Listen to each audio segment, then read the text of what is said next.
सायन, धारावी, बांद्रा आणि माहीम परिसरातला जोडणारा पूल पाडणार आहेत। सायन रेल्वे स्थानकासमोरचा 110 वर्ष जुना पूल पाडणार असल्याची माहिती समोर येते।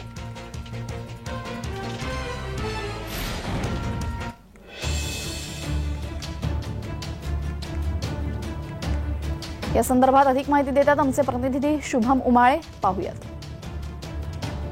मुंबईमधील सर्वात मोठी अपडेट आपण घेऊन आलेलो आहोत तुमच्यासाठी, आणि ती म्हणजे अशी की माहीम आणि सायन धारावीला जोडणारा जो पूल आहे तो तोडण्यात येणार आहे। सायन स्टेशन लगत असलेला पूल जो आहे तो तोडण्यात येणार आहे। आपण आता थेट त्याच ठिकाणी आलेलो आहोत। टॉप अँगलचा हा व्हिडिओ खास जय महाराष्ट्राच्या प्रेक्षकांसाठी आपण घेऊन आलेलो आहोत। हाच तो पूल आहे, संध्याकाळची वेळ आहे आणि आपण बघू शकतो किती रहदारी आहे, किती ट्रॅफिक आहे। लोक जे आहेत आपलं दैनंदिन काम झाल्यानंतर जे आहेत आपल्या घरी जाण्याचा मार्ग जो आहे तो बनवत आहेत। सायन, धारावी, बांद्रा, माहीम परिसराला हा जोडणारा सायन रेल्वे स्थानकासमोरचा हा पूल आहे। हा पूल तब्बल 110 वर्ष जुना पूल आहे आणि हा पूल जो आहे तोडण्यात येणार आहे आणि पुन्हा एकदा बांधण्यात येणार आहे। रेल्वेकडून 5व्या आणि 6व्या मार्गिकेच्या कामाकरिता हा पूल जो आहे पाडण्यात येणार आहे।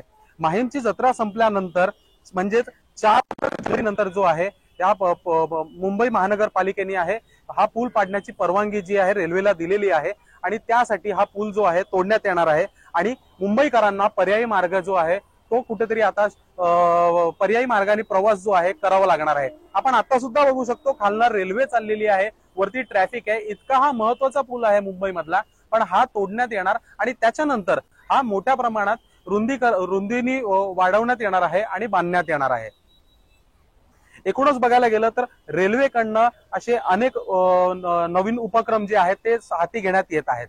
सोबतच आता बघायला लागेल मुंबईकरांना याचा किती नाहक त्रास सहन करावा लागतोय। व्हिडिओ जर्नलिस्ट अनिल सोबत मी शुभम उमाळे, जय महाराष्ट्र न्यूज, धारावी।